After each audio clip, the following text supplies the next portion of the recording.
뭘 배웠길래 이 모양이야? 대형마트 한복판에서 재벌 사모가 시식 코너 직원에게 소리를 지르기 시작했습니다.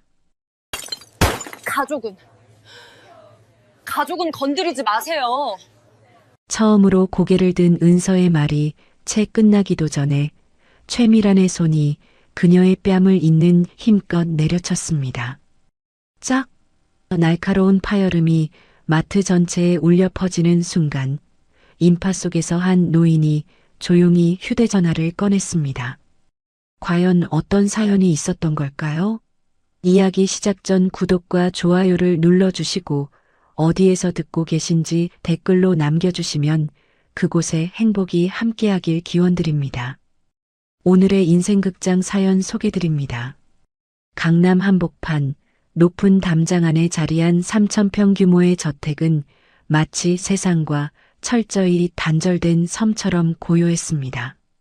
거대한 다이닝룸 천장에 매달린 샹들리에가 차가운 빛을 뿌리고 있었고 20여 명이 앉아도 넉넉할 긴 원목 식탁의 가장 끝자리에 해성그룹 회장 한충일이 홀로 앉아 있었습니다.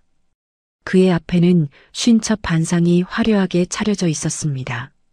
전국 각지에서 당일 공수한 제철 산해진미들이 색감을 뽐내며 펼쳐져 있었지만 한충일은 아무런 감흥 없이 투명한 물잔 속에 흔들리는 수면만 응시하고 있었습니다.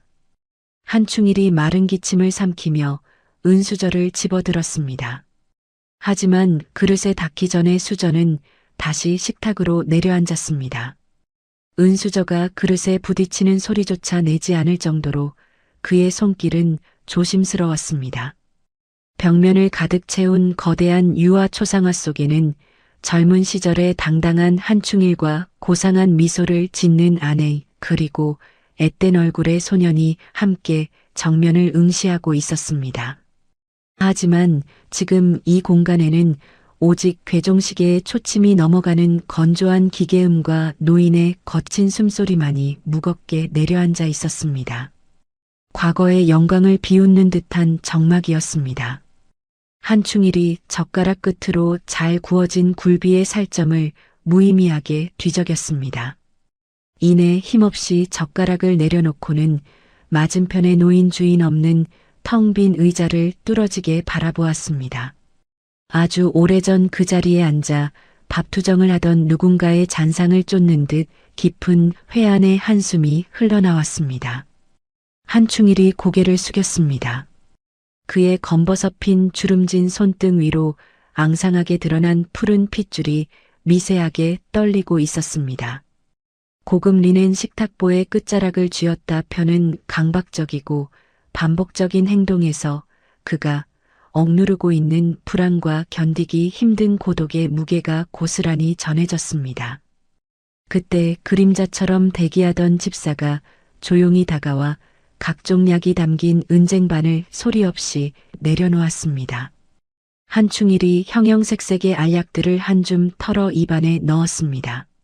쓴맛을 삼키며 물을 마셨지만 혀끝에 남는 약의 쓴맛보다 더 지독하고 고통스러운 것이 있었습니다. 매일 밤 이 광활한 저택에서 철저히 혼자가 되어 맞이해야 하는 저녁 식사의 끔찍한 적막함이었습니다. 한충일은 그 사실을 온몸으로 견디고 있었습니다. 한편 서울의 화려한 야경이 내려다 보이는 가파른 언덕길 꼭대기에 위치한 옥탑방에서는 전혀 다른 풍경이 펼쳐지고 있었습니다. 창문 틈으로 하얀 김이 모락모락 새어나오고 있었고 그 좁은 방 안에서는 찌그러진 낡은 양은 냄비 하나를 사이에 두고 마주 앉은 청년 지훈과 그의 연인 은서의 맑은 웃음소리가 끊이지 않고 흘러나오고 있었습니다. 야, 면 놓치지 마. 은서가 서툰 젓가락질로 면을 놓치는 지훈을 보며 장난스럽게 말했습니다. 잠깐만. 지훈이 당황하며 면발을 다시 집으려 애쓰자 은서가 킥킥 웃었습니다. 냄비 속에서 보글거리며 끓어오르는 붉은 라면, 국물 위로 송송 썬 대파와 계란 고명이 먹음직스럽게 떠다니고 있었습니다. 지훈이 면발을 한 젓가락 가득 건져 은서의 앞접시에 덜어주었습니다. 뜨거우니까 조심해. 지훈이 뜨거운 김을 후후 불어 식혀주는 자상하고 섬세한 손길을 멈추지 않았습니다. 고마워. 은서가 그가 쑥스럽게 내민 라면 한 젓가락을 받아 먹으며 마치 세상에서 가장 귀한 요리를 대접받은 듯 눈을 반달처럼 휘며 행복한 표정을 지었습니다. 좁은 방 한켠에는 겨울바람을 막으려 덕지덕지 덧붙인 뽁뽁이가 위태롭게 붙어 있었습니다. 차가운 장판 바닥에는 낡은 전기장판 하나가 겨우 온기를 유지하고 있었지만 두 사람 사이에는 서로의 체온과 눈빛만으로도 충분한 따스함이 가득 차올라 바깥의 매서운 추위를 완전히 잊게 만들고 있었습니다. 은서야. 응? 너 국물 묻었어. 지훈이 은서의 뺨에 묻은 국물 자국을 거친 엄지로 조심스럽게 닦아주었습니다. 은서가 그의 투박한 손을 자신의 두 손으로 감싸쥐며 따뜻하게 비벼주었습니다. 두 사람의 시선이 허공에서 마주치는 순간 비록 가진 것은 없지만 서로가 있기에 세상 그 무엇도 두려울 것 없는 견고한 사랑이 공간을 가득 채웠습니다. 창밖에는 굵은 눈발이 날리기 시작했습니다. 옥탑방 처마 끝에 투명한 고드름이 맺혀가고 있었지만 칠이 벗겨진 낡은 밥상 위에서 오고 가는 젓가락질과 서로의 빈 그릇을 채워주는 분주한 손길은 세상 어떤 왕의 만찬보다 풍요롭고 따뜻한 풍경을 만들어내고 있었습니다. 다음 날 점심시간 한충일은 수행 비서들을 모두 물리치고 홀로 허름한 골목 안쪽에 자리 잡은 오래된 국밥집을 찾았습니다. 구석진 테이블에 자리를 잡고 앉아 시장통의 소란스러운 소음 속에서도 묵묵히 뚝배기를 기다리고 있었습니다. 그때 낡은 나무 문이 삐걱거리며 열렸습니다. 색바랜 패딩 점퍼 차림의 지훈이 들어와 아주 익숙하게 국밥을 주문했습니다. 국밥 하나요. 양념 빼고요. 한충일의 시선이 지훈에게 고정되었습니다. 지훈이 양념 다대기를 전혀 넣지 않고 맑은 국물 상태 그대로 국밥을 먹는 독특한 식성이 한충일의 시선을 단번에 사로잡았습니다. 지훈이 깍두기 국물을 숟가락으로 조심스럽게 떠서 밥 위에 살짝 얹어 먹는 방식까지 30년 전 죽은 아들이 생전에 즐겨 먹던 습관과 소름 끼칠 정도로 똑같았습니다. 한충일이 숟가락을 허공에 든 채 멍하니 그를 응시했습니다. 숨조차 제대로 쉬지 못했습니다. 지훈이 뜨거운 국물을 후루룩 소리내어 마시며 만족스러운 표정으로 이마에 맺힌 땀을 손등으로 닦았습니다. 그 모습에서 한충일은 자신이 매몰차게 내쫓았던 아들의 젊은 시절 얼굴을 생생하게 겹쳐보았습니다. 심장이 바닥으로 내려앉는 듯한 충격에 휩싸였습니다. 이게 뭐지? 지훈이 식사를 마치고 계산을 하러 일어서면서 주머니에서 무언가를 바닥에 떨어뜨렸습니다. 그것은 모서리가 닳아 코팅이 벗겨진 물류센터 직원용 사원증이었습니다. 지훈이 가게를 나간 뒤 한충일이 떨리는 손으로 바닥에 떨어진 사원증을 주었습니다. 사원증 속 증명사진을 손가락으로 천천히 쓸어내렸습니다. 한충일의 눈동자가 지진이 난 듯 심하게 흔들렸습니다. 마치 판도라의 상자를 여는 열쇠라도 쥐게 된 것처럼 한충일이 사원증을 양복 가슴 안주머니 깊숙한 곳, 심장과 가장 가까운 곳에 조심스럽게 집어넣었습니다. 며칠 후 주말, 은서가 일하는 대형마트 식품 코너에는 장을 보러 온 사람들로 발 디딜 틈 없이 북적이고 있었습니다. 은서는 뜨거운 불판 앞에서 시식용 만두를 구우며 밝은 미소로 지나가는 고객들에게 인사를 건네고 있었습니다. 안녕하세요. 맛있는 만두 시식해보세요. 그때 최고급 모피 코트를 걸치고 실내에서도 선글라스를 낀 최미란이 카트를 거칠게 밀며 나타났습니다. 진열된 상품들을 탐탁지 않은 시선으로 훑어보더니 은서가 공손히 건넨 시식 용지를 손등으로 쳐냈습니다. 어머, 이게 뭐예요? 이런 걸 먹으라고? 최미란이 짜증 섞인 목소리로 불평을 늘어놓기 시작했습니다. 은서가 당황한 기색을 감추고 정중하게 허리를 90도로 굽혔습니다. 죄송합니다. 다른 제품으로 준비해 드릴게요. 하지만 최미란은 그녀의 태도가 마음에 들지 않는다는 듯 혀를 찼습니다. 주변 사람들이 다 들리도록 큰 소리로 핀잔을 주며 인격 모독적인 언사를 서슴지 않았습니다. 아니, 요즘 서비스가 이게 뭐예요? 이런 식으로 일해서 돈을 벌겠다고? 지나가던 사람들이 걸음을 멈추고 웅성거리며 구경하기 시작했습니다. 은서의 얼굴이 수치심으로 붉게 달아올랐지만 그녀는 끝까지 영업용 미소를 잃지 않으려 애쓰며 떨리는 손으로 프라이팬 손잡이를 잡았습니다. 묵묵히 자신의 자리를 지키고 있었습니다. 죄송합니다. 더 신경 쓰겠습니다. 신경? 아니, 이런 수준으로 손님을 대접하겠다는 거예요? 최미라는 마치 자신의 우월한 지위를 과시하려는 듯 은서의 가슴에 달린 명찰을 뚫어지게 쳐다보며 이름을 외우려는 듯 중얼거렸습니다. 서은서, 기억해두겠어요. 그리고는 카트 바퀴로 은서의 발치 쪽을 일부러 툭 치고 지나가며 묘한 긴장감을 남겼습니다. 이 광경을 멀리서 지켜보던 매니저가 난처한 표정으로 다가오려다 최미란의 섯을 퍼런 기세에 눌려 주춤했습니다.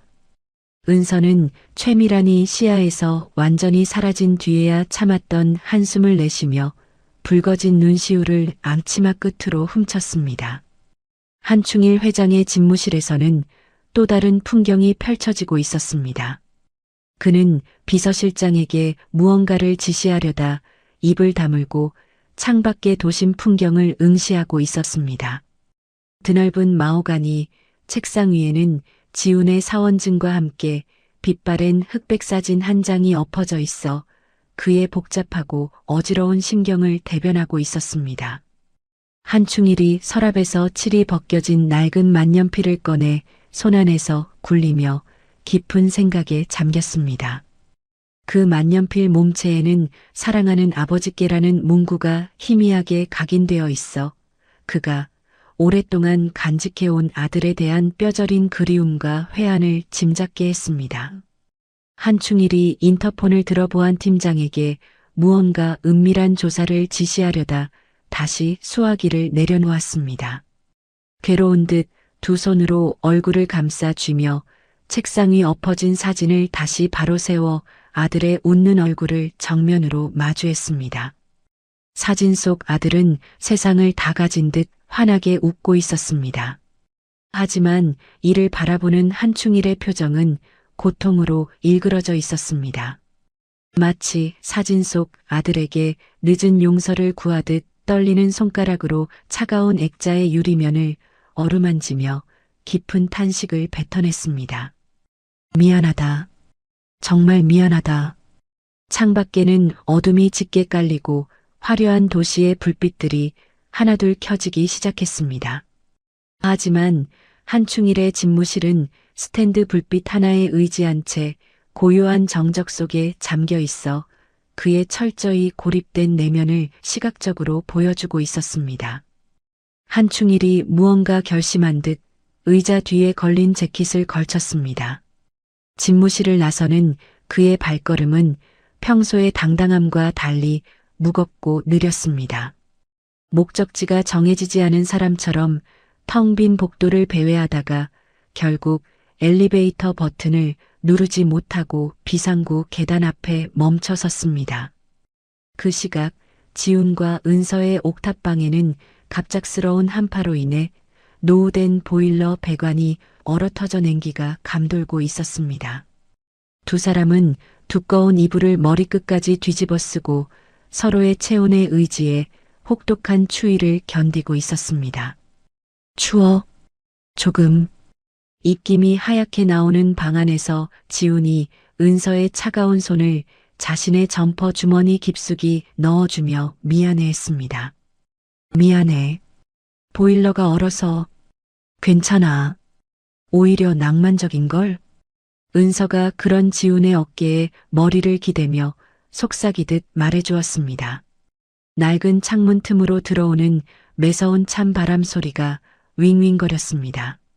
바닥에 놓인 물그릇의 물 표면이 살짝 살얼음이 얼 정도로 기온이 떨어졌지만 두 사람은 서로를 꼭 끌어안은 채 다가올 미래에 대한 소박한 희망을 이야기하며 잠을 청했습니다. 지훈아, 응? 우리 정말 행복하게 살 수 있을까? 당연하지. 우리 둘이 함께 있으면 뭐든 할 수 있어. 지훈이 은서가 고른 숨소리를 내며 잠든 후에도 쉽게 잠들지 못하고 곰팡이 핀 천장을 바라보며 깊은 한숨을 쉬었습니다.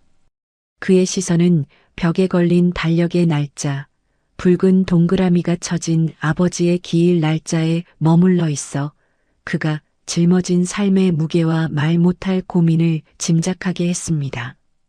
은서가 추위에 몸을 뒤척이자 지훈이 자신이 입고 있던 겉옷마저 벗어 그녀에게 덮어주었습니다. 정작 자신은 웅크린 채 쪽잠을 자려는 모습에서 그가 가진 희생적인 사랑과 가장으로서의 무거운 책임감이 고스란히 드러났습니다. 밖에서는 눈보라가 거세게 몰아치며 옥탑방의 얇은 양철 문을 덜컹거리고 있었습니다. 가로등의 위태로운 불빛 아래 두 사람의 그림자가 하나로 겹쳐지며 고단하고 긴 하루가 저물어가고 있었습니다. 한충일은 모두가 잠든 늦은 밤 운전기사도 대동하지 않고 직접 차를 몰고 지훈의 옥탑방 근처 가로등 아래에 차를 세웠습니다. 금방이라도 꺼질 듯 위태로운 옥탑방의 불빛을 하염없이 올려다보고 있었습니다. 차창 밖으로 흩날리는 눈발을 바라보는 그의 눈가에는 어느새 물기가 맺혀 있었습니다. 조수석에 놓인 쇼핑백을 만지작거리며 차 문을 열까 말까 수십 번 망설였습니다. 아마도 지훈에게 줄 따뜻한 방한용품이나 음식으로 추정되는 물건이었습니다. 5분만 더 있다 가자. 옥탑방에 불이 꺼지고 칠흑 같은 어둠이 찾아오자 한충일은 차 시동을 끄고 깊은 침묵 속에 잠겼습니다. 그의 귓가에는 30년 전 아들을 내쫓으며 했던 모진 말들이 환청처럼 맴돌아 괴로움에 몸서리쳤습니다. 한충일이 차 문을 열고 밖으로 나와 하얀 눈을 맞으며 옥탑방으로 향하는 가파른 계단을 한 칸 한 칸 힘겹게 올라가 보았습니다. 하지만 중간쯤에서 멈춰서서 더 이상 다가가지 못한 채 멀리서 굳게 닫힌 문만 바라보다가 힘없이 고개를 떨궜습니다. 차가운 눈이 그의 검은 캐시미어 코트 위로 하얗게 쌓여갔습니다. 그의 어깨는 죄책감과 그리움으로 작게 들썩였습니다. 결국 옥탑방 문 앞에 가져온 쇼핑백을 놓지 못한 채 다시 그것을 들고 뒤돌아서서 무거운 발걸음을 옮겼습니다. 멀어지는 그의 뒷모습은 대한민국 재계를 호령하는 거대한 재벌 회장의 위엄은 온데간데 없고 그저 자식을 그리워하는 늙고 초라한 아버지의 모습일 뿐이었습니다.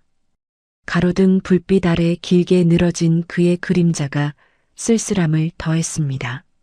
물류센터의 거대한 컨베이어 벨트가 굉음을 내며 돌아가는 새벽, 지훈은 땀범벅이 된 채 자신의 몸짓만 한 무거운 박스들을 쉴 새 없이 나르고 있었습니다.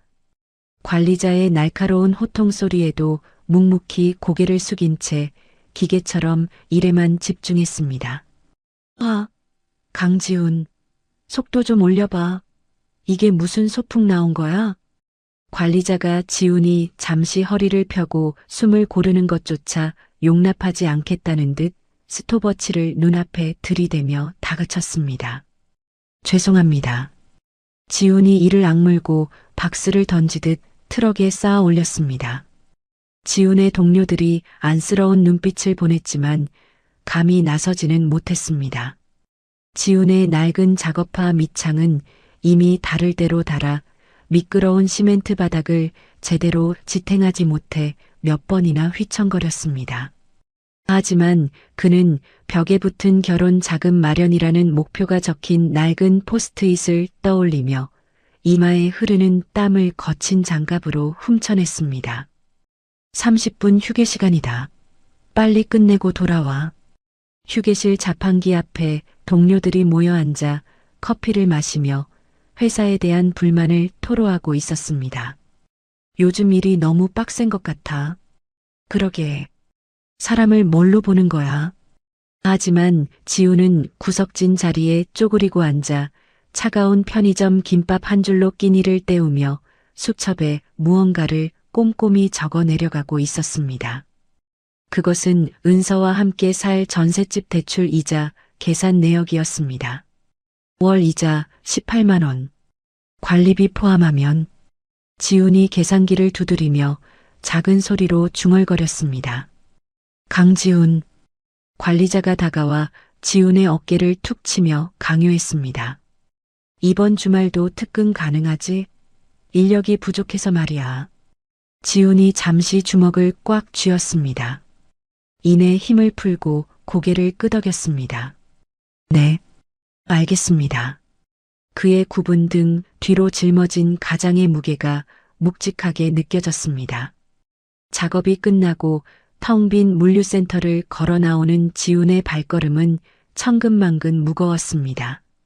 하지만 휴대전화 배경화면 속 활짝 웃는 은서의 사진을 보며 희미하게 미소 짓는 그의 모습에서 그를 버티게 하는 유일한 힘의 원천이 무엇인지 알 수 있었습니다. 한편 은서는 마트 휴게실 구석에서 퉁퉁 부은 다리를 주무르며 잠시 숨을 돌리고 있었습니다. 점장이 서류 한 장을 들고 다가왔습니다.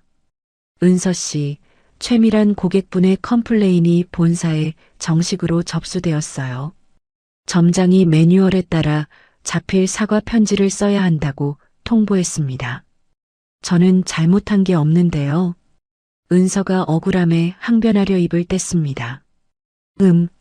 그래도 고객 불만이 접수된 이상 절차를 거쳐야 해요. 곧 있을 재계약 심사도 있고. 점장이 은근하지만 강력한 압박을 가했습니다. 결국 은서는 입술을 깨물며 하얀 종이 위에 죄송합니다라는 문구를 힘겹게 적어 내려가기 시작했습니다. 휴게실 벽걸이 TV에서는 혜성그룹의 대규모 사회 공헌 활동을 알리는 뉴스가 흘러나오고 있어 현실의 비참함과 대비를 이루었습니다. 혜성그룹이 이번에도 어려운 이웃을 위한 따뜻한 나눔을 실천했습니다. 은서는 억울함에 눈물이 맺힌 채 글씨가 눈물에 번지지 않게 휴지로 눈가를 꾹꾹 눌러 닦으며 치욕스러운 사과문을 완성해 갔습니다. 고객님께 불편을 끼쳐드려 진심으로 사과드립니다. 마트 매장으로 복귀한 은서는 짐짓 아무 일 없었다는 듯 평소보다 더 밝은 목소리로 고객들을 응대했습니다.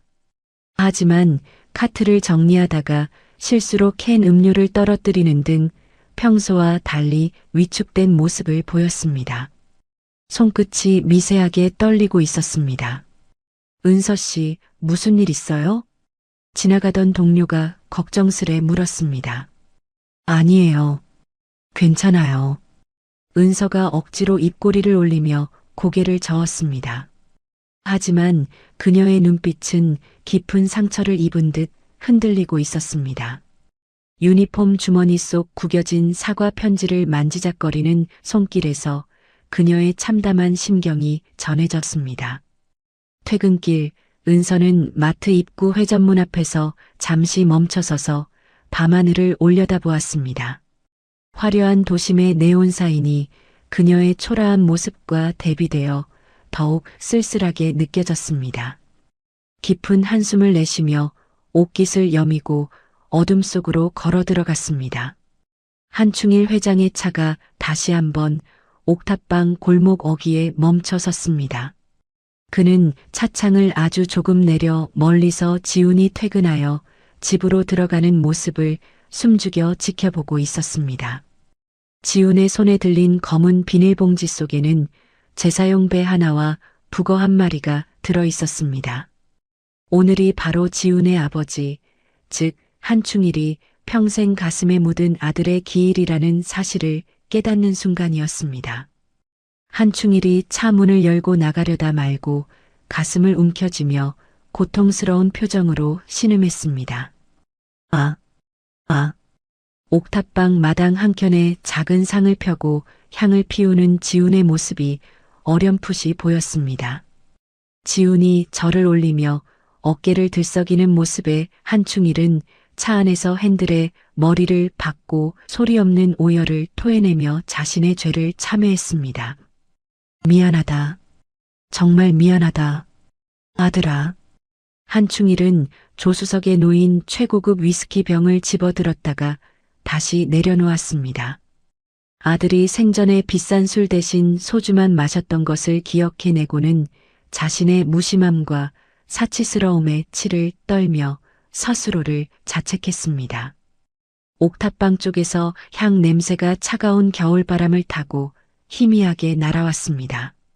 한충일이 창문을 완전히 내리고 그 냄새를 맡으며 눈을 감았습니다. 그의 뺨 위로 뜨거운 눈물이 쉴 새 없이 흘러내려 값비싼 양복깃을 적셨습니다. 결국 그는 차 시동을 걸지 못한 채 옥탑방의 촛불이 꺼질 때까지 그 자리를 지켰습니다. 멀리서나마 아들의 영혼을 위로하고 손자의 슬픔을 함께 나누는 것으로 속죄의 시간을 보냈습니다. 다음 날 아침 최미라는 자신의 펜트하우스 드레스룸에서 외출복을 고르며 분주하게 움직이고 있었습니다. 거울을 통해 그녀의 딸이 휴대전화로 지훈의 사진을 몰래 보며 미소 짓는 것을 목격하고 만 것입니다. 그게 뭐야? 최미란이 딸의 휴대전화를 거칠게 낚아챘습니다. 엄마, 이 남자가 누구야?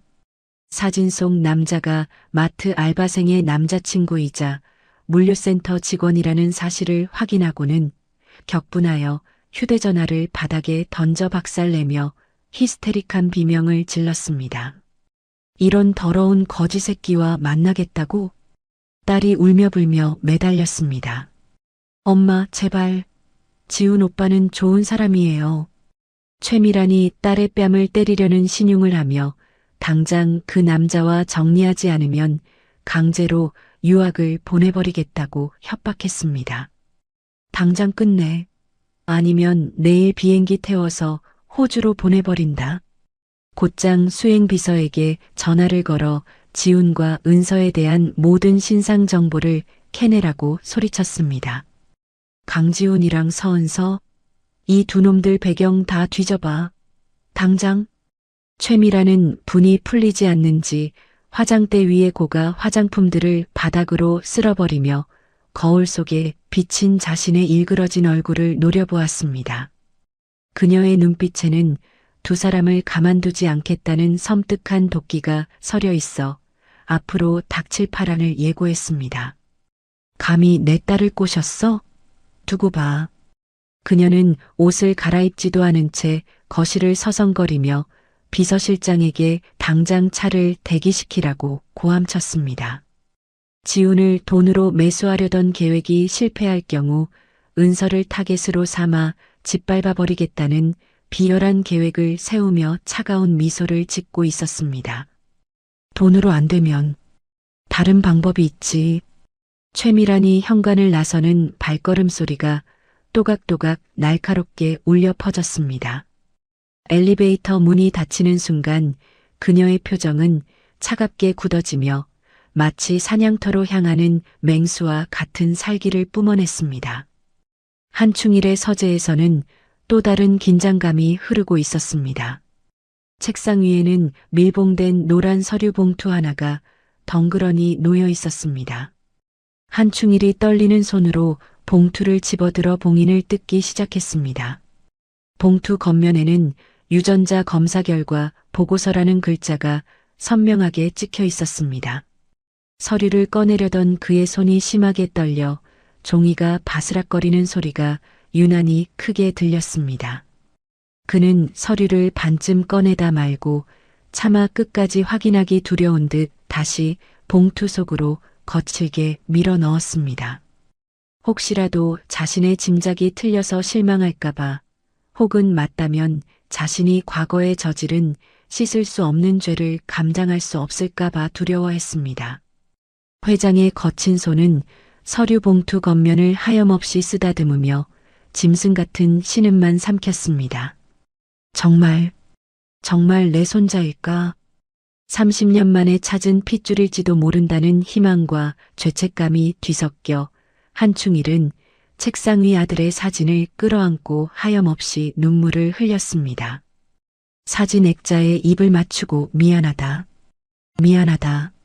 라고 끊임없이 중얼거렸습니다. 그는 당장이라도 지훈에게 달려가고 싶은 충동을 느끼며 자리에서 벌떡 일어났습니다. 하지만 자신의 존재가 지훈에게 줄 충격과 상처를 생각하며 다시 자리에 주저앉아 머리를 감싸쥐고 깊은 고뇌에 빠졌습니다. 창밖으로 비치는 햇살이 서재 안으로 들어와 한충일의 젖은 눈가를 비췄습니다. 그는 서류를 조심스럽게 접어 금고 가장 깊은 곳, 아들의 베넷저고리가 있는 상자 안에 소중하게 보관하며 이 비밀을 무덤까지 가져갈 것을 다짐했습니다. 같은 시각 은서가 일하는 마트 입구에는 검은색 고급 세단 여러 대가 줄지어 멈춰 섰습니다. 차 문이 열리며 검은 양복을 입은 건장한 경호원들이 도열한 가운데 최미란이 선글라스를 끼고 위풍당당하게 내렸습니다.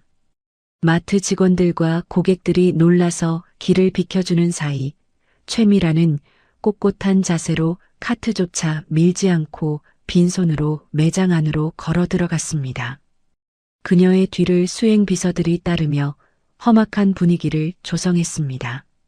최미란은 곧장 식품 코너로 향하며 은서를 찾는 듯 날카로운 시선으로 매장을 훑어보았습니다. 그녀의 등장만으로도 마트 안의 공기가 차갑게 얼어붙으며 평화롭던 일상에 균열이 가기 시작했습니다. 은서는 시식 코너를 정리하다가 저 멀리서 몰려오는 검은 무리들을 보고 본능적인 불안감을 느끼며 뒷걸음질 쳤습니다. 하지만 최미란과 눈이 마주치는 순간 피할 수 없는 위기가 닥쳐왔음을 직감하고 그 자리에 굳어버렸습니다. 최미란이 은서 앞에 멈춰서서 선글라스를 천천히 벗으며 경멸 어린 시선으로 은서를 머리끝부터 발끝까지 훑어보았습니다. 입꼬리를 비틀어 비웃음을 날리며 주변 사람들이 다 들리도록 모욕적인 첫마디를 던질 준비를 하고 있었습니다. 마트 안의 배경음악마저 멈춘 듯 고요해졌습니다.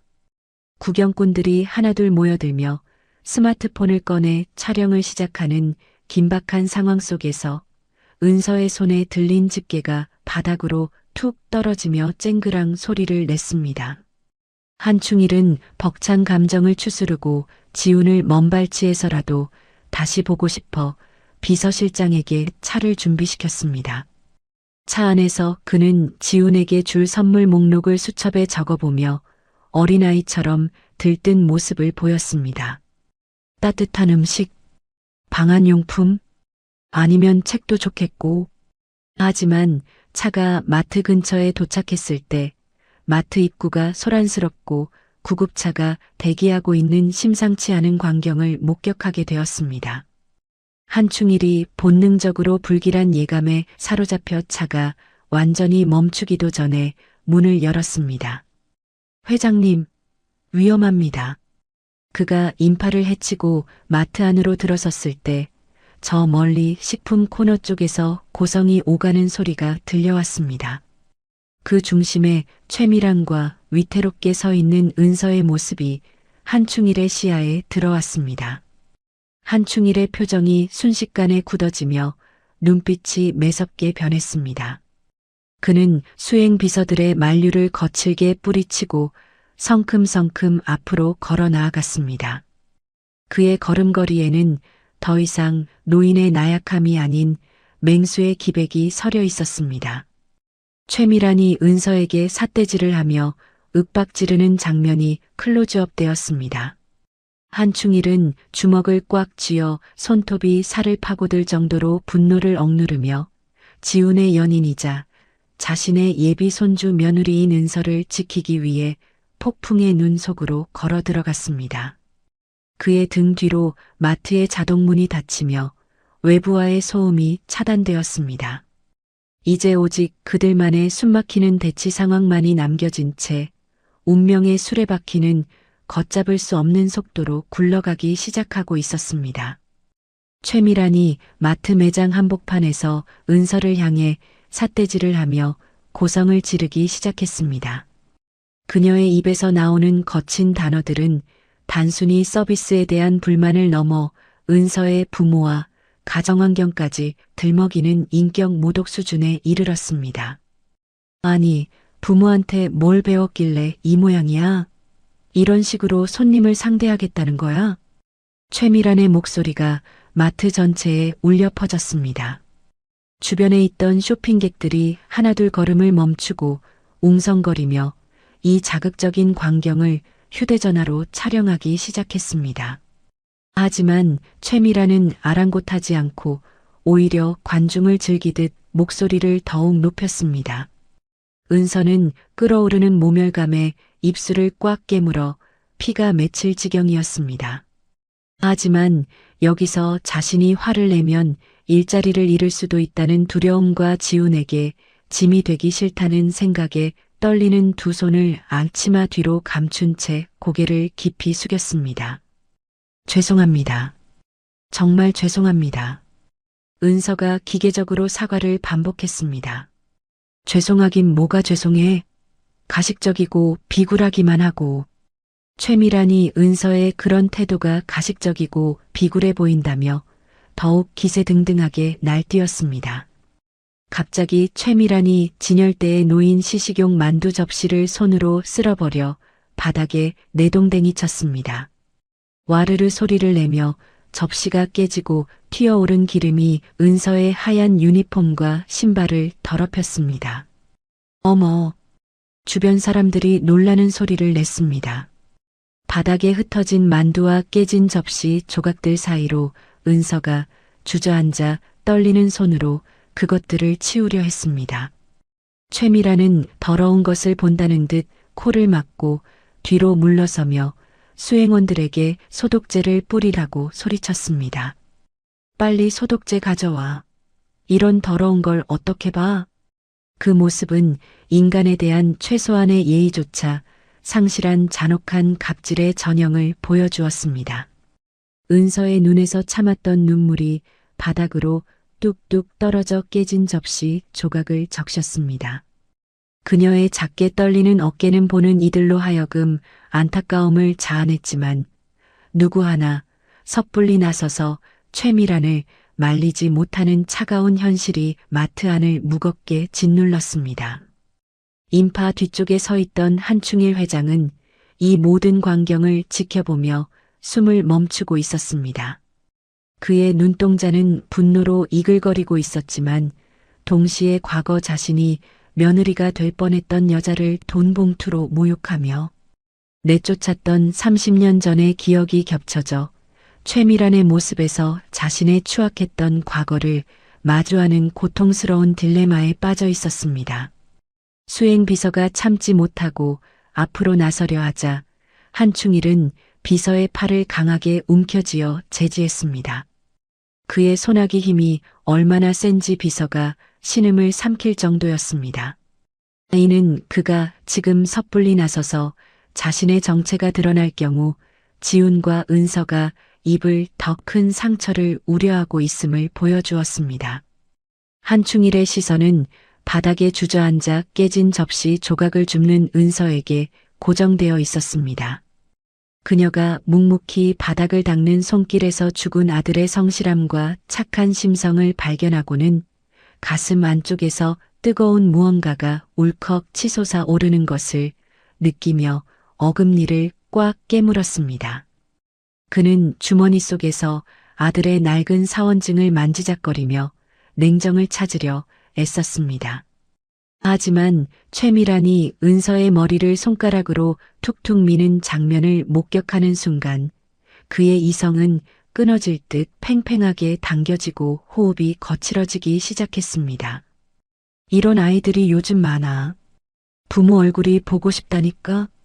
주변 사람들의 수군거림과 카메라 셔터 소리가 한충일의 귓가에는 이명처럼 윙윙거렸습니다. 그는 마치 자신이 죄인 심판대에 선 것처럼 괴로워하며 눈을 질끈 감았다 떴습니다. 그 짧은 순간 그의 눈빛은 후회 가득한 노인에서 냉철한 심판자의 것으로 바뀌었습니다. 상황은 걷잡을 수 없이 악화되었습니다. 최미라는 분이 풀리지 않는지 은서에게 넘지 말아야 할 선을 넘는 패륜적인 발언을 쏟아냈습니다. 부모한테 뭘 배웠길래 이 모양이냐? 집안 꼴을 봐도 알겠네. 은서가 울먹이며 처음으로 고개를 들고 대꾸했습니다. 가족은 건드리지 마세요. 마트 안에는 일순간 정적이 흘렀습니다. 격분한 최미란이 이성을 잃고 손을 높이 치켜들었습니다. 은서의 말이 채 끝나기도 전에 그녀의 뺨을 잇는 힘껏 내려쳤습니다. 짝! 날카로운 파열음이 넓은 마트 매장 안에 쩌렁쩌렁하게 울려 퍼지며 모든 소음을 잠재웠습니다. 강한 충격에 은서는 중심을 잃고 휘청거리며 뒤로 넘어져 진열대와 부딪혔습니다. 와르르 쏟아진 과일들이 그녀의 몸 위로 굴러떨어지며 처참한 광경을 만들어냈습니다. 은서의 하얀 뺨에는 붉은 손자국이 선명하게 부어오르기 시작했습니다. 맞은 충격보다 모멸감에 고개를 들지 못하는 은서는 바닥에 엎드린 채 어깨를 들썩이며 소리 없는 비명을 질렀습니다. 최미라는 자신의 손바닥이 아프다는 듯 호들갑을 떨며 수행원에게 물티슈를 달라고 손짓했습니다. 아이고, 손이 아프네. 물티슈 좀. 그 뻔뻔한 태도에 구경하던 사람들조차 너무 놀라 입을 다물지 못하고 얼어붙어 있었습니다. 쓰러진 은서의 모습은 마치 거대한 폭력 앞에 짓밟힌 작은 꽃처럼 처연해 보였습니다. 마트의 형광등 불빛이 그녀의 비극을 잔인할 정도로 밝게 비추고 있었습니다. 그 순간 군중 속에서 한충일 회장이 천천히 걸어 나왔습니다. 그는 소리를 지르거나 달려들지 않고 오직 차갑게 가라앉은 눈빛으로 최미란을 응시하며 품 안에서 검은색 구형 휴대전화를 아주 침착하고 느린 동작으로 꺼냈습니다. 그의 주변으로 기이한 향기가 퍼져나가며 사람들이 저절로 길을 터주었습니다. 한충일은 쓰러진 은서와 눈이 마주치자 잠시 눈빛이 흔들렸습니다. 이내 냉정함을 되찾고 휴대전화 폴더를 열어 단축번호 1번을 꾹 눌렀습니다. 전화가 연결되는 짧은 신호음이 들렸습니다. 그동안 그는 최미란에게 시선을 고정한 채 미동도 하지 않았습니다. 상대방이 전화를 받자 입을 떼지 않고 수화기 너머의 상대가 상황을 파악할 수 있도록 마트의 소음과 최미란의 목소리를 그대로 들려주는 기질을 발휘했습니다. 이내 그는 낮고 묵직한 목소리로 한마디를 내뱉었습니다. 지금 처리해. 그리고는 전화를 뚝 끊어버렸습니다. 그 행동에는 일말의 망설임도 없었으며 전화를 끊는 손동작에서 거대한 기업을 움직이는 총수의 위압감이 고스란히 묻어났습니다. 최미란이 비아냥거렸습니다. 뭐야, 저 늙은이는 뭘 하겠다는 거야? 하지만 한충일은 대꾸조차 하지 않고 휴대전화를 다시 주머니에 넣었습니다. 마치 사형 선고를 내린 판사처럼 무표정한 얼굴로 최미란의 뒤에 서 있는 수행 비서들을 서늘하게 훑어보았습니다. 폭풍 전야와도 같은 무거운 침묵이 흘렀습니다. 한충일의 전화 한 통이 불러올 파장을 짐작조차 하지 못하는 최미란만이 여전히 콧대를 세우고 서 있는 아이러니한 상황이었습니다. 진짜 웃기네. 전화 한 통으로 뭘 어쩌겠다는 거야? 최미란이 코웃음을 쳤지만 마트 안의 공기는 점점 더 차갑고 무거워지고 있었습니다. 한충일은 여전히 말 한마디 없이 차분하게 서 있을 뿐이었습니다. 그의 침묵이 오히려 더 큰 위압감을 주었습니다. 마치 거대한 태풍의 중심에서 고요를 유지하는 눈과 같았습니다. 은서는 바닥에 쓰러진 채 한충일을 올려다보았습니다. 그의 뒷모습에서 묘한 안정감을 느꼈지만 동시에 이 노신사가 누구인지 알 수 없어 더욱 혼란스러웠습니다. 최미란이 조금씩 초조해하기 시작했습니다. 뭐야, 정말 뭔데? 무시하는 거야? 하지만 한충일의 표정에는 변화가 없었습니다. 오직 차가운 시선만이 최미란을 관통하고 있었습니다. 그 시선 속에는 30년 전 자신이 저질렀던 죄에 대한 깊은 회한과 이번에는 절대 그런 일을 반복하지 않겠다는 단단한 의지가 서려 있었습니다. 마트 안의 시간이 멈춘 듯 했습니다. 한충일의 전화 한 통으로 시작된 보이지 않는 전쟁이 조용하지만 확실하게 진행되고 있었습니다. 최미란은 아직 자신에게 무슨 일이 벌어질지 전혀 모른 채 여전히 거만한 표정으로 서 있었습니다. 하지만 그녀를 둘러싼 분위기가 점점 더 싸늘해지고 있다는 것만은 피부로 느낄 수 있었습니다. 한충일이 마침내 입을 열었습니다. 목소리는 낮았지만 마트 전체에 울려 퍼질 만큼 명확했습니다. 3분 후면 모든 게 끝날 겁니다. 그리고 다시 침묵했습니다. 하지만 이번엔 그 침묵이 예고였습니다. 곧 벌어질 일에 대한 차가운 예고였습니다. 한충일의 전화가 끊기고 정확히 3분 뒤 마트의 정문이 다급하게 열리며 양복을 입은 점장과 본사 임원들 그리고 보안팀장들이 사색이 된 얼굴로 뛰어들어왔습니다. 그들의 이마에는 식은땀이 흐르고 있었습니다. 점장이 최미란에게 달려갔습니다.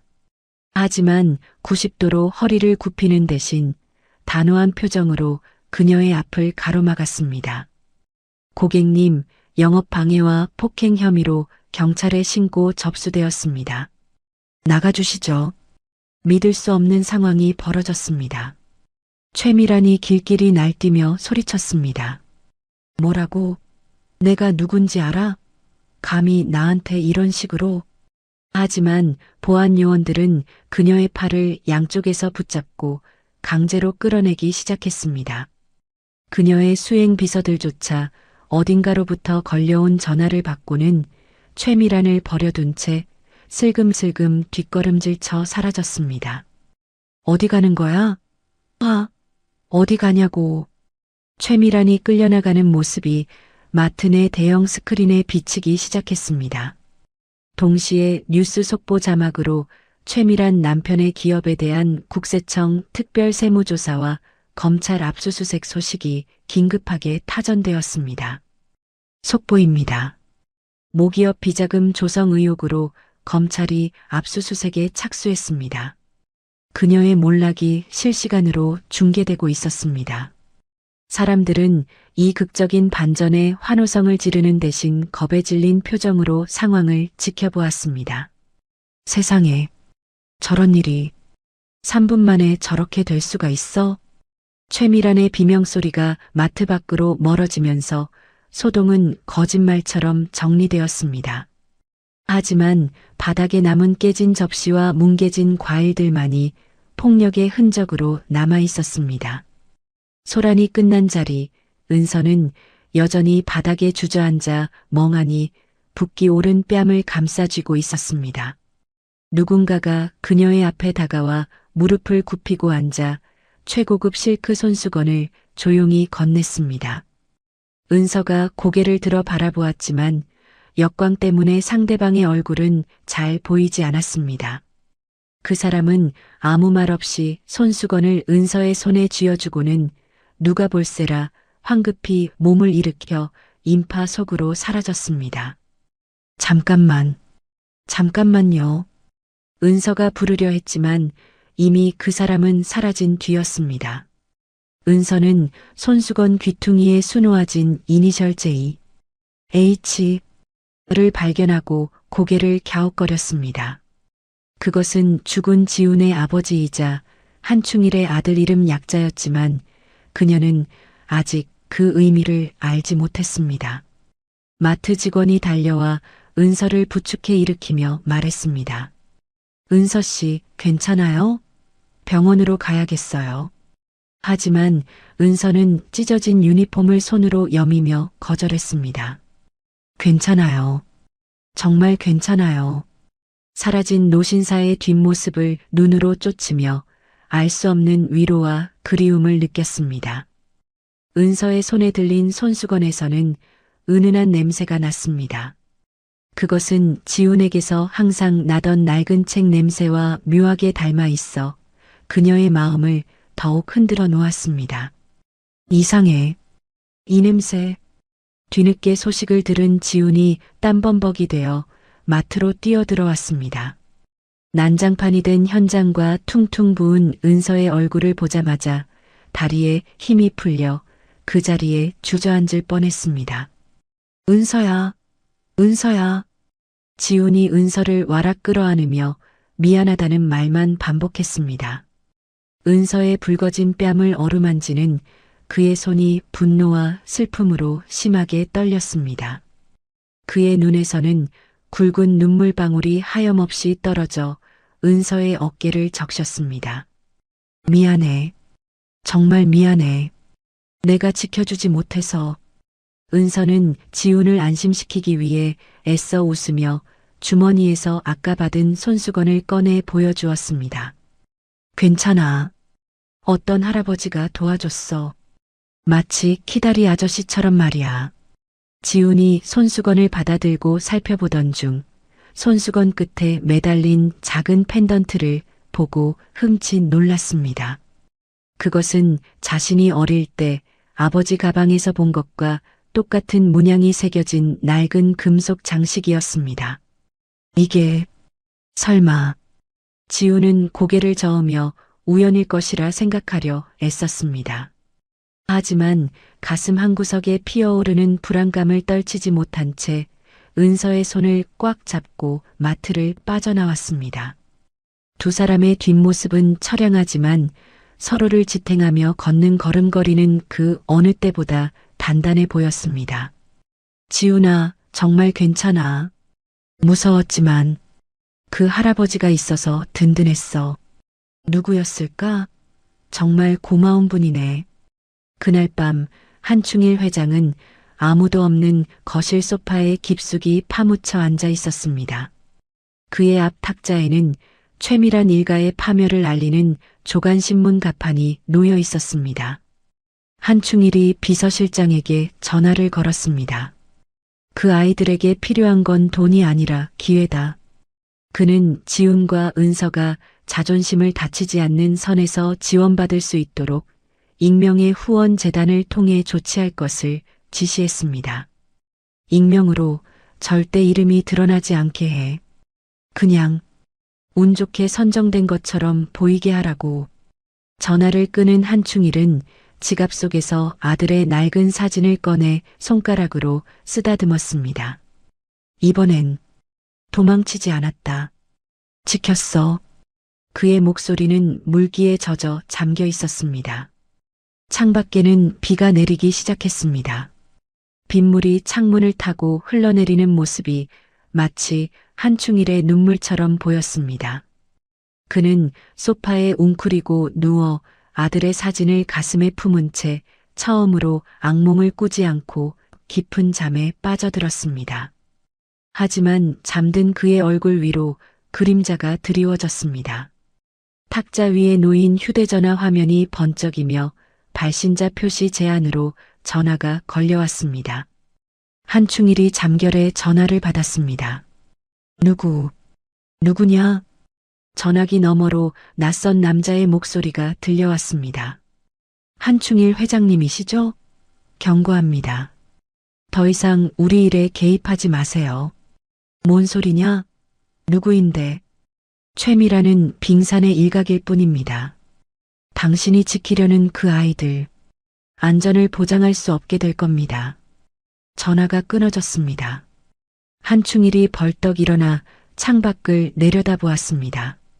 거리에는 검은 세단 한 대가 서 있다가 천천히 사라지고 있었습니다. 누구냐? 도대체 누가? 이는 폭풍이 아직 완전히 지나가지 않았음을 암시하며 불길한 여운을 남겼습니다. 한충일이 급하게 비서실장에게 다시 전화를 걸었습니다. 지훈이와 은서, 그 아이들 24시간 보안을 붙여. 당장? 회장님, 무슨 일이십니까? 모르겠다. 하지만 뭔가 더 큰 일이 있을 것 같아. 절대 그 아이들에게 해가 가서는 안 돼. 한충일의 손이 떨리고 있었습니다. 30년 전 아들을 지키지 못했던 그 악몽이 다시 반복될까봐 두려웠습니다. 창밖에 비가 더욱 거세게 내리기 시작했습니다. 한충일은 아들의 사진을 다시 가슴에 안고 중얼거렸습니다. 이번엔 절대 잃지 않겠다. 절대로. 하지만 그의 눈앞에는 여전히 어둠이 드리워져 있었습니다. 보이지 않는 적들이 여전히 어둠 속에 숨어 있었고 진정한 시험은 이제 시작일 뿐이었습니다. 며칠 후 지훈과 은서에게 거짓말처럼 좋은 일들이 연이어 일어나기 시작했습니다. 지훈은 평소 성실함을 눈여겨보던 물류센터 거래처 사장으로부터 정규직 관리직 제안을 받았습니다. 강지훈 씨, 우리 회사로 오실 생각 없나요? 조건도 지금보다 훨씬 좋고. 거래처 사장이 지훈에게 명함을 건네며 말했습니다. 지훈이 믿기지 않는다는 표정으로 명함을 받아들었습니다. 정말인가요? 물론이죠. 당신 같은 성실한 사람을 찾고 있었어요. 같은 날 은서에게는 익명의 독지가가 후원하는 청년 희망 결혼 자금 대상자로 선정되었다는 통지서가 날아왔습니다. 옥탑방의 좁은 방 안에서 두 사람은 서로의 통지서를 바꿔 읽으며 믿기지 않는다는 표정으로 환호성을 질렀습니다. 진짜야? 진짜 이런 일이? 지훈이 은서를 들어 올려 빙글빙글 돌리며 아이처럼 기뻐했습니다. 지훈아, 우리 정말 운이 좋은 것 같아. 은서도 깔깔거리며 웃었습니다. 낡은 밥상 위에는 축하 케이크 대신 편의점 롤케이크 하나가 놓여 있었습니다. 하지만 촛불을 켜고 소원을 비는 두 사람의 얼굴은 세상을 다 가진 듯 환하게 빛나고 있었습니다. 소원 빌어. 응, 우리 행복하게 살자. 지훈이 말했습니다. 이제 우리도 남들처럼 살 수 있어. 그러면서 은서의 손에 3,000원짜리 장난감 반지를 끼워 주었습니다. 은서는 다이아몬드 반지보다 더 귀한 보물을 받은 듯 감격의 눈물을 흘리며 지훈의 품에 안겼습니다. 고마워. 정말 고마워. 창문 틈으로 들어오던 찬 바람도 멈췄습니다. 옥탑방 안은 웃음소리와 따스한 온기로 가득 찼습니다. 두 사람의 고단했던 삶에 처음으로 따뜻한 봄 햇살이 비치는 듯한 평화로운 풍경이었습니다. 주말 오후 한강공원 잔디밭에 돗자리를 펴고 앉은 지훈과 은서는 치킨을 먹으며 미래에 대한 계획을 세우느라 여념이 없었습니다. 자, 먹어. 지훈이 은서 입에 치킨을 넣어주며 웃었습니다. 맛있어. 너도 먹어. 은서도 지훈에게 치킨을 먹여주며 행복해했습니다. 멀리 떨어진 주차장 검은 세단 안에서 한충일 회장이 망원경으로 그 모습을 지켜보고 있었습니다. 한충일은 두 사람이 서로 입에 치킨을 넣어주며 웃는 모습을 보며 자신도 모르게 입꼬리가 올라갔습니다. 차 뒷좌석에 놓인 최고급 도시락에는 손도 대지 않은 채 그저 두 사람의 행복을 눈에 담는 것만으로도 배가 부른 듯한 표정을 지었습니다. 저렇게 웃는구나. 내 손자가. 그는 차 창문을 조금 더 내리고 봄바람을 맞으며 눈을 감았습니다. 귓가에 들려오는 아이들의 웃음소리와 지훈의 목소리가 섞여 마치 자신이 그 돗자리 옆에 앉아 있는 듯한 착각에 빠져들었습니다. 한충일의 운전기사가 조심스럽게 말했습니다. 회장님, 이제 가시죠. 하지만 그는 손을 들어 제지하며 대답했습니다. 조금만, 5분만 더 있다 가자. 아련한 눈빛으로 지훈과 은서를 끝까지 눈에 담으려 애썼습니다. 석양이 지기 시작하고 노을빛이 한강 물결 위에 부서지며 황금빛으로 물들었습니다. 한충일의 고독한 그림자와 지훈 커플의 화사한 모습이 묘한 대조를 이루며 아름답지만 슬픈 장면을 연출했습니다. 며칠 뒤 지훈이 퇴근길에 들른 국밥집에 우연을 가장한 한충일이 합석을 청했습니다. 혹시 같이 앉아도 될까요? 한충일이 자연스럽게 말을 걸었습니다. 지훈이 고개를 들어 그를 바라보며 고개를 끄덕였습니다. 네, 물론이요. 한충일이 자신을 소개했습니다. 저는 자네 아버지와 옛날에 알던 먼 친척벌 되는 사람이야. 지훈이 놀라며 물었습니다. 아버지를 아셨다고요? 어릴 때 말이야. 참 성실한 사람이었어. 자네도 아버지를 많이 닮았구나. 한충일이 아버지의 어릴 적 버릇이나 식성에 대해 이야기하자 지훈은 놀라움과 반가움에 눈시울을 붉혔습니다. 정말 아버지를 잘 아시는 것 같은데요. 양념을 안 넣고 국밥을 먹는 것도 어릴 때부터 그랬어. 자네도 그런가 보네. 지훈이 마음을 열기 시작했습니다. 신기해요. 아버지 이야기를 들을 줄 몰랐는데. 한충일이 투박한 쇼핑백을 내밀었습니다. 오다 주었다. 겨울이 춥다더라. 퉁명스러운 말과 함께 최고급 가죽 장갑을 건넸습니다. 지훈이 사양하려 했습니다. 아니에요. 이런 걸 어떻게. 아버지가 자네를 추위에 떨게 하고 싶어 하겠나? 한충일이 억지로 손에 쥐어주며 황급히 국밥값을 계산하고 일어섰습니다.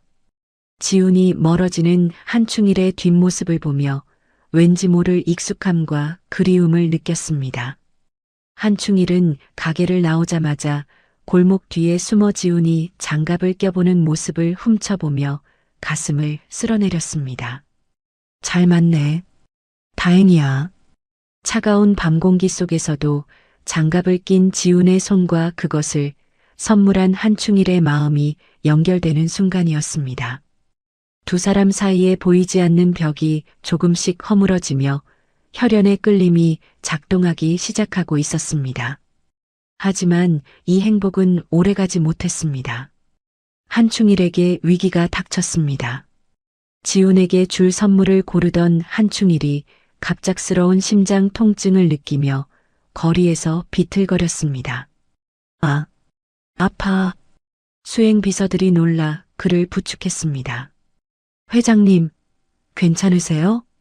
병원으로 가시죠. 동시에 완전히 몰락하여 쪽방촌을 전전하던 최미란이 술에 취해 비틀거리며 흥신소 직원과 접촉하는 장면이 어두운 골목길에서 포착되었습니다. 정말 확실한 거야? 최미란이 취한 목소리로 물었습니다. 흥신소 직원이 누런 서류 봉투를 최미란에게 건네며 충격적인 정보를 흘렸습니다. 사모님 대박입니다. 그 노인네가 걔 할아버지라네요. 그것도 아들을 내쫓아 죽게 만든. 최미란이 믿기지 않는다는 듯 서류를 낚아채 사진들을 확인했습니다. 헝클어진 머리카락 사이로 드러난 눈을 번뜩이며 악마 같은 미소를 짓기 시작했습니다. 이런 게 있었네. 그녀가 떨리는 손으로 담배를 피워 물며 중얼거렸습니다. 한충일, 내가 내 인생을 망쳤으니 나도 내가 가장 아끼는 걸 부숴줄게. 지훈의 옥탑방 주소가 적힌 쪽지를 구겨 쥐며 비틀비틀 걸음을 옮겼습니다. 골목길 가로등이 깜빡거리다가 툭 꺼져버렸습니다. 어둠 속으로 사라지는 최미란의 뒷모습은 곧 닥쳐올 파국을 예고하며 긴장감을 최고조로 끌어올렸습니다. 한편 한충일은 병원 침대에서 산소호흡기를 착용한 채 의식을 잃었다 깨어났다를 반복하고 있었습니다. 회장님, 수술을 해야 합니다. 의사가 다급하게 말했습니다. 하지만 한충일은 고개를 저었습니다. 아니야. 그 아이들이 위험해. 비서실장이 안심시켰습니다. 보안팀이 24시간 지키고 있습니다. 충분하지 않아. 뭔가 더 큰 일이 올 것 같아. 한충일의 예감이 맞았습니다. 어둠 속에서 최미란의 복수가 시작되고 있었고 지훈과 은서의 평화로운 일상에 먹구름이 드리워지기 시작했습니다. 결혼식을 일주일 앞둔 어느 날 밤 지훈이 퇴근하고 옥탑방으로 올라가는 계단 앞에 최미란이 흉한 몰골로 앉아 그를 기다리고 있었습니다. 그녀의 손에는 낡은 술병과 두툼한 서류 뭉치가 들려 있었습니다. 지훈이 그녀를 무시하고 지나치려 했습니다. 하지만 최미란이 비릿한 웃음을 흘리며 말했습니다. 내 은인인 척하는 그 노인네가 누군지 알고나 절을 하는 거야? 섬뜩한 목소리로 지훈의 발목을 잡는 듯 했습니다. 지훈의 발걸음이 멈췄습니다. 뭔 소리예요? 최미란이 바닥에 서류들을 흩뿌리며 한충일 회장이 과거 아들을 절연했던 기사 스크랩과 지훈 아버지의 사망진단서, 가리고 한충일의 가족관계 증명서를 지훈의 눈앞에 들이밀었습니다. 봐라. 이게 내 할아버지의 진짜 모습이야. 지훈이 서류를 주워들고 내용을 확인하는 순간 동공이 확장되며 손이 심하게 떨리기 시작했습니다. 이게 뭐예요? 내 아버지를 길거리로 내몰아 죽게 만든 장본인이 바로 그 회장님이야. 최미란의 속삭임이 비수처럼 지훈의 가슴에 꽂혔습니다. 지훈이 서류에 적힌 날짜들을 확인했습니다. 아버지가 집에서 쫓겨난 날짜와 사망한 날짜가 너무나 명확하게 적혀 있었습니다. 아니야. 이럴 리가 없어. 증거가 다 있는데 뭐가 아니야. 그 할아버지가 내 아버지한테 한 짓을 봐라. 최미란이 광기 어린 웃음소리를 남기고 비틀거리며 사라졌습니다. 지훈은 그 자리에 석상처럼 굳어서서 흩어진 서류들을 망연자실하게 바라볼 뿐 움직이지 못했습니다. 충격에 휩싸인 지훈이 옥탑방으로 뛰어들어와 한충일이 선물했던 장갑 상자와 후원 증서들을 미친 듯이 뒤지기 시작했습니다. 그의 눈빛은 배신감과 혼란으로 붉게 충혈되어 있었습니다. 어디 있지? 그는 장갑 상자의 밑바닥을 뜯어내다가 그 속에 숨겨져 있던 낡은 편지 한 통을 발견했습니다. 그것은 30년 전 아버지가 한충일에게 보냈으나 수치 거절 도장이 찍혀 반송된 편지였습니다. 편지 봉투를 뜯는 지훈의 손길은 거칠었습니다. 편지지를 펼쳐 읽어내려가는 그의 표정은 슬픔에서 점차 극도의 차가운 분노로 굳어졌습니다. 입술을 깨물어 피가 흐르는지도 모를 정도였습니다. 편지에는 아버지의 절망적인 호소가 담겨 있었습니다. 아버지, 저를 용서해 주세요. 다시 돌아갈 수 있게 해주세요. 하지만 그 편지는 읽히지도 못하고 돌아왔던 것입니다. 위선자. 모든 호의가 죄책감을 덮기 위한 위선이었어. 모든 호의가 죄책감을 덮기 위한 위선이었고 자신들을 사육하듯 지켜보며 즐겼다는 오해가 지훈의 이성을 마비시켰습니다. 그는 벽에 걸린 아버지의 영정 사진을 바라보며 짐승 같은 울음소리를 토해냈습니다. 아버지, 미안해. 내가 원수를 은인으로 알고 있었어. 방에 들어온 은서가 놀라 지훈을 말리려 했습니다. 지훈아, 무슨 일이야? 왜 이러는 거야? 하지만 지훈은 은서의 손을 뿌리치고 한충일에게 받은 물건들을 쓰레기 봉투에 쓸어 담으며 나지막이 의조렸습니다. 당장 그 집으로 가겠어. 끝을 내야겠어. 비가 억수같이 쏟아지는 한충일의 저택 정원에서 지훈은 흠뻑 젖은 채 현관으로 들어섰습니다. 한충일이 놀라 2층 계단을 내려오다 지훈의 서늘한 눈빛을 보고 그 자리에 멈춰 섰습니다. 지훈아, 왜 이렇게 늦은 시간에? 지훈은 고함을 지르거나 물건을 부수는 대신 가져온 쓰레기 봉투를 한충일 앞에 조용히 내려놓았습니다. 그리고 그 위에 반쯤 타버린 아버지의 편지를 올려두었습니다. 그리고 지훈은 끓어오르는 분노를 억누르며 한충일 앞에 천천히 무릎을 꿇고 앉아 바닥에 머리가 닿도록 깊은 절을 올렸습니다.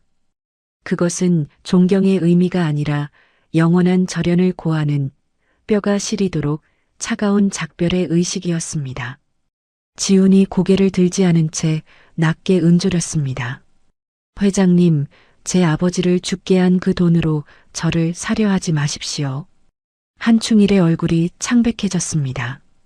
지훈아, 오해가 있는 것 같은데. 저는 아버지가 걸어가신 길을 가겠습니다. 다시는 뵙지 않겠습니다. 지훈이 일어나 뒤도 돌아보지 않고 빗속으로 걸어나갔습니다. 그 충격에 한충일은 심장을 부여잡고 비틀거리다 계단 난간을 놓치며 바닥으로 쓰러졌습니다. 으악! 깨진 도자기 파편 위로 쓰러진 그의 모습은 처참하기 그지없었습니다. 피가 흘러나와 하얀 대리석 바닥을 붉게 물들였습니다. 지훈이 폭풍처럼 빠져나간 뒤 고요해진 저택에는 쓰러진 한충일의 거친 숨소리만 남았습니다. 뒤늦게 달려온 비서실장과 집사들이 그를 발견하고 구급차를 부르며 아수라장이 되었습니다. 회장님, 회장님, 빨리 구급차를. 응급실로 실려가는 구급차 안 산소호흡기를 쓴 한충일의 손에는 지훈이 놓고 간 아버지의 편지가 꽉 쥐어져 있어 보는 이들의 가슴을 먹먹하게 했습니다. 한편 옥탑방으로 돌아온 지훈은 젖은 옷을 입은 채 구석에 웅크리고 앉아 덜덜 떨고 있었습니다. 은서는 그런 지훈을 뒤에서 말없이 끌어안으며 함께 눈물을 흘렸습니다. 지훈아, 무슨 일인지 말해줘. 하지만 이미 산산조각난 지훈의 마음을 돌리기엔 역부족이었습니다. 은서는 바닥에 떨어진 아버지의 반송된 편지 봉투 뒷면을 우연히 보게 되었습니다.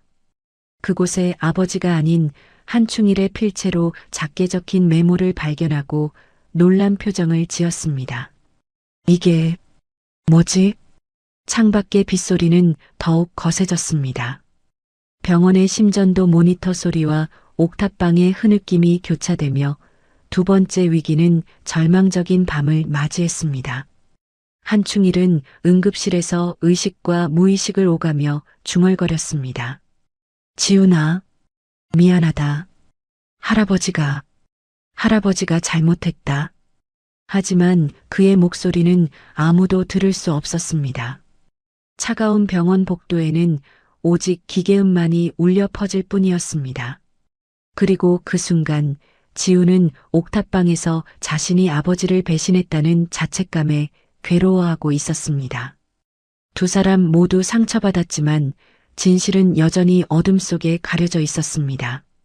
비는 밤새 내렸고 새벽이 와도 멈추지 않았습니다. 마치 두 사람의 아픈 마음을 씻어내려는 듯이 말입니다. 며칠 후 중환자실에서 의식을 찾은 한충일은 의사의 긴급 수술 권유를 단호하게 거절했습니다.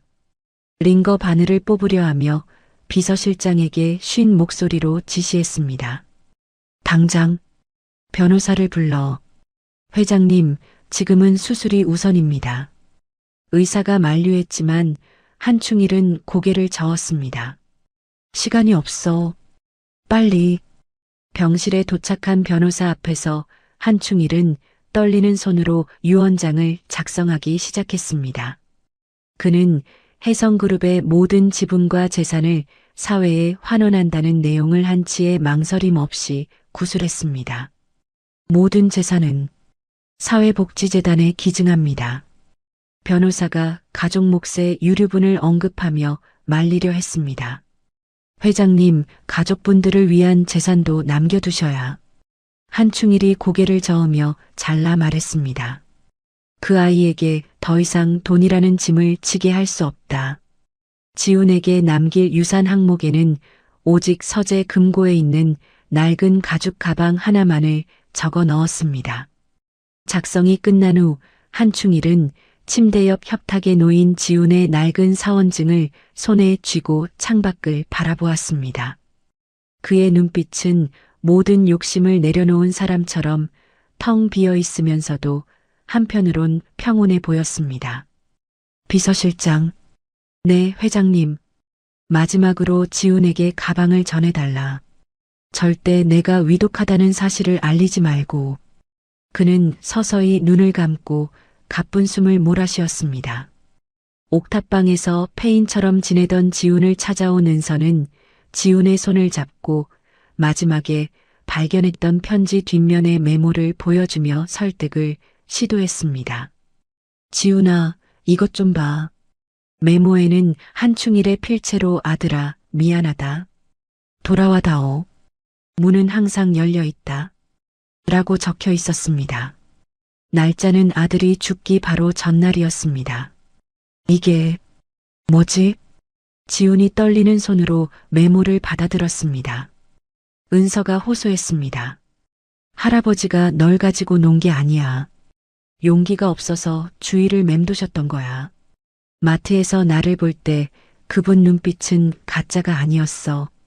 그때 한충일의 비서가 낡은 가죽 가방을 가져왔습니다. 은서가 가방을 지훈 앞에 내려놓았습니다. 지훈이 고개를 돌리며 거부했습니다. 싫어. 보기도 싫어. 하지만 은서가 가방을 열어 그 안에 든 물건 하나를 꺼내 보이자 지훈의 눈동자가 심하게 흔들렸습니다. 그것은 지훈이 돈이 없어 고치지 못하고 서랍에 방치해 두었던 아버지의 고장난 손목시계와 똑같은, 하지만 깨끗하게 수리된 또 하나의 시계였습니다. 이게 어떻게? 할아버지가 몰래 내 시계를 보시고 똑같은 부품을 구해 직접 고쳐두셨대. 은서가 눈물을 흘리며 말했습니다. 시간을 되돌릴 순 없어도 내 시간은 다시 흐르게 해주고 싶으셨대. 지훈의 굳게 닫힌 마음이 무너져 내렸습니다. 떨리는 손으로 가방 안을 더 뒤지자 그 안에서 쏟아져 나온 것은 30년 세월의 먼지가 쌓인 잡동사니들이었습니다. 지훈의 아버지가 어릴 때 신었던 달아 빠진 아기 신발, 지훈의 초등학교 입학식 날 나무 뒤에 숨어서 찍은 흔들린 필름 사진들, 그리고 꼬깃꼬깃해진 현금 3만 원이 든 봉투가 들어 있었습니다. 이 사진들 언제 찍은 거지? 맨 밑바닥에는 한충일이 쓴 투박한 편지 한 장이 놓여 있었습니다. 돈으로 너를 사려 했던 게 아니다. 그저 따뜻한 밥 한 끼 먹이고 싶었다. 내 아들에게 못해준 밥을 너에게라도 먹이고 싶었어. 지훈이 편지를 읽으며 그 자리에 주저앉아 오열했습니다. 사진 속 어린 자신을 바라보는 할아버지의 시선이 얼마나 따뜻했는지를 뒤늦게 깨달았습니다. 할아버지, 할아버지. 진실을 마주한 지훈은 신발도 제대로 신지 못한 채 맨발로 뛰쳐나와 택시를 잡고 병원으로 질주했습니다. 택시 안에서 그는 가방을 끌어안고 끊임없이 중얼거렸습니다. 할아버지, 죄송해요. 제가 잘못했어요. 눈물을 닦으면서도 계속 흘러내렸습니다. 병원에 도착한 지훈이 숨이 턱 끝까지 차오른 상태로 중환자실 복도를 달려갔습니다. 하지만 병실 앞에는 비서실장이 고개를 숙인 채 서 있고 의료진들이 분주하게 기계들을 정리하고 있었습니다. 저기 왜? 지훈이 비서실장을 밀치고 병실 안으로 들어가 보았지만 침대는 이미 깨끗하게 비워져 있었습니다. 하얀 시트만이 주름 하나 없이 팽팽하게 당겨져 있었습니다. 할아버지는 어디 계세요? 할아버지. 지훈이 텅 빈 침대를 붙잡고 무너지며 허공을 향해 절규했습니다. 하지만 돌아오는 것은 차가운 병실의 정막뿐이었습니다. 창가에 놓인 화병의 꽃잎 하나가 힘없이 바닥으로 떨어져 내렸습니다. 지훈의 통곡 소리가 병원 복도 끝까지 메아리쳤습니다. 은서가 뒤늦게 도착해 지훈을 감싸 안았지만 때는 이미 늦은 것처럼 보였습니다. 늦었어. 너무 늦었어. 할아버지. 하지만 그 순간 병실 문이 열리며 한충일이 휠체어에 앉은 채 나타났습니다. 그는 수술복을 입고 있었고 얼굴은 창백했지만 눈빛만은 따뜻했습니다. 지훈아. 지훈이 놀라 돌아보았습니다. 할아버지, 할아버지, 왔냐? 밥은 먹었냐? 한충일이 갈라진 목소리로 물었습니다. 지훈이 한충일에게 달려가 무릎을 꿇고 앉으며 손을 잡았습니다. 할아버지, 죄송해요. 정말 죄송해요. 한충일의 눈가에 눈물이 고이며 말했습니다. 아니야. 할아버지가 미안하다. 용서해다오. 두 사람은 서로의 손을 잡고 오랫동안 울었습니다. 30년의 오해와 상처가 마침내 녹아내리는 순간이었습니다. 이제 진짜 가족이 된 거죠? 지훈이 눈물을 닦으며 물었습니다. 그럼, 우리는 가족이야. 한충일이 지훈의 머리를 쓰다듬으며 답했습니다. 병원 복도에 따뜻한 햇살이 비치기 시작했습니다. 길고 긴 밤이 지나고 드디어 새로운 아침이 밝아오고 있었습니다. 상실감에 빠져 거리를 헤매던 지훈과 은서가 본능적으로 발걸음을 옮긴 곳은 한충일과 처음 합석했던 그 허름한 국밥집 앞이었습니다. 가게 안을 들여다본 지훈의 눈이 커졌습니다. 구석진 테이블에 병원 환자복 위에 코트만 걸친 한충일이 힘없이 앉아 국밥 한 그릇을 앞에 두고 있기 때문이었습니다. 그는 병원에서 사라진 뒤 비서실장의 도움을 받아 이곳으로 온 것이었습니다. 숟가락을 들 힘조차 없어 손을 심하게 떨며 국물만 바라보고 있었습니다. 할아버지. 지훈이 문을 박차고 들어가 한충일의 숟가락 쥔 손을 자신의 두 손으로 감싸 쥐었습니다. 놀란 눈으로 올려다보는 한충일과 눈을 맞췄습니다. 한충일의 눈가에 눈물이 고이며 갈라진 목소리로 물었습니다. 왔냐? 밥은 먹었냐? 지훈이 고개를 끄덕이며 참았던 눈물을 터뜨렸습니다. 할아버지, 제가 왔어요. 은서도 다가와 한충일의 다른 쪽 손을 잡았습니다. 할아버지, 저희가 모시러 왔어요. 세 사람은 좁은 테이블에 둘러앉아 김이 모락모락 나는 국밥을 함께 먹기 시작했습니다. 누구 하나 말을 꺼내지 않았지만 숟가락 부딪히는 소리만이 그들의 화해를 대변했습니다. 지훈이 자신의 국밥에 있는 고기를 건져 한충일의 뚝배기에 얹어주었습니다. 할아버지, 고기도 드세요. 은서는 깍두기를 잘게 썰어 한충일의 숟가락 위에 올려주었습니다. 이렇게 드시면 더 맛있을 거예요. 한충일은 목이 메어 국밥을 제대로 삼키지 못하고 눈물을 뚝뚝 흘리며 국물과 함께 떠넘겼습니다. 평생 혼자 먹던 밥상이 이제는 셋으로 꽉 차 있다는 사실에 감격했습니다. 맛있다. 정말 맛있어. 지훈이 말했습니다. 할아버지, 다 드셔야 해요. 그래야 건강해지시죠. 한충일의 입가를 닦아주자 한충일은 어린아이처럼 고개를 끄덕이며 생애 가장 맛있는 식사를 이어갔습니다. 가게 밖에는 눈이 내리기 시작했습니다. 하지만 김서린 유리창 안쪽의 풍경은 세상 그 어느 곳보다 따뜻했습니다. 지훈아, 은서야. 네, 할아버지. 고맙다. 정말 고마워. 그날 이후 1년이라는 시간이 흘러 계절이 바뀌어 한충일의 저택 정원에는 화사한 봄꽃들이 만발했습니다. 한충일은 휠체어에 앉아 무릎 담요를 덮고 평온한 표정으로 정원을 바라보고 있었습니다. 그 옆 벤치에는 만삭이 된 은서가 배를 쓰다듬으며 동화책을 읽어주고 있었습니다. 옛날 옛적에 착한 할아버지가 살고 있었어요.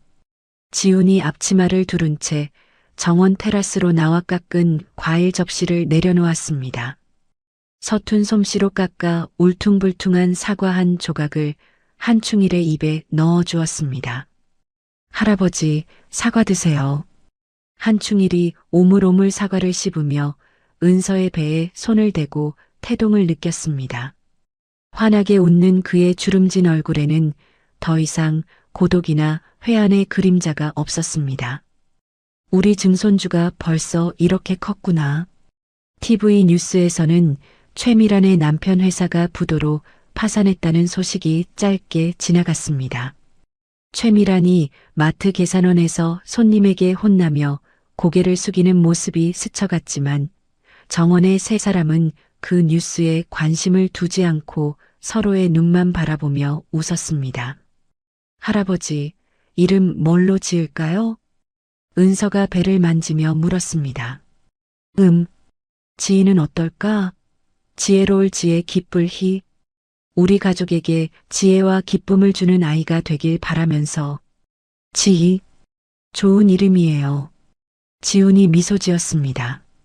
따스한 오후 햇살이 쏟아지는 정원에서 한충일은 깜빡 잠이 들었습니다. 그의 힘없는 손이 툭 떨어지며 손에 쥐고 있던 낡은 폴더폰이 무릎 위로 흘러내렸습니다. 지훈이 다가와 담요를 덮어주려다 폴더폰의 배경화면을 보게 되었습니다. 그곳에는 국밥집에서 찍은 세 사람의 셀카 사진이 설정되어 있었습니다.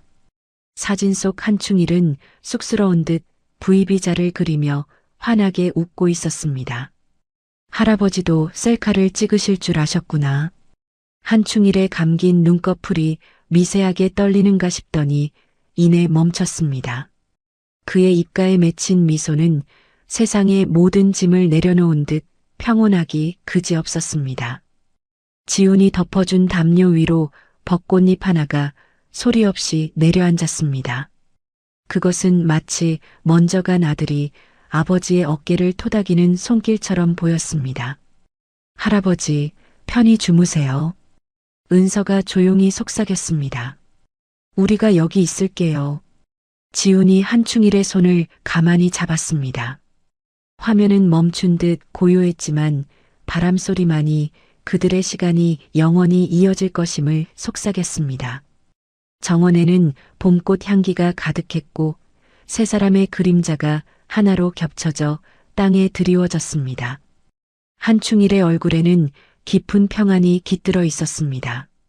마침내 그가 찾던 것을 모두 찾았기 때문입니다. 가족이라는 이름의 따뜻한 밥상을 말입니다. 햇살이 조금씩 기울어지기 시작했지만 정원의 평화로운 풍경은 변하지 않았습니다.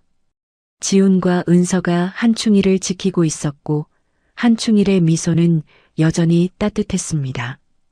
그렇게 그들의 이야기는 행복한 결말로 마무리되었습니다.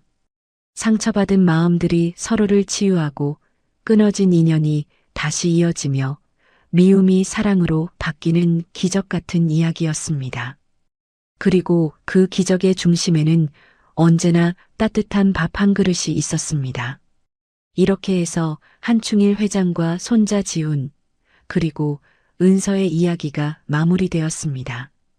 때로는 가장 가까운 사람이 가장 멀리 있을 수 있고 가장 깊은 사랑이 가장 큰 오해로 변할 수도 있습니다. 하지만 진심은 결국 진심을 알아보는 법이죠. 30년의 세월이 만든 상처와 오해도 따뜻한 국밥 한 그릇 앞에서는 모두 녹아내렸습니다. 한충일 회장이 찾았던 것은 결국 돈이나 권력이 아닌 함께 밥을 나누는 가족이었습니다. 지훈이 진짜 필요했던 것도 후원금이 아닌 할아버지의 따뜻한 마음이었고요. 우리 모두의 곁에도 혹시 마음을 열지 못해 놓치고 있는 소중한 인연은 없는지 돌아보게 되는 이야기였습니다.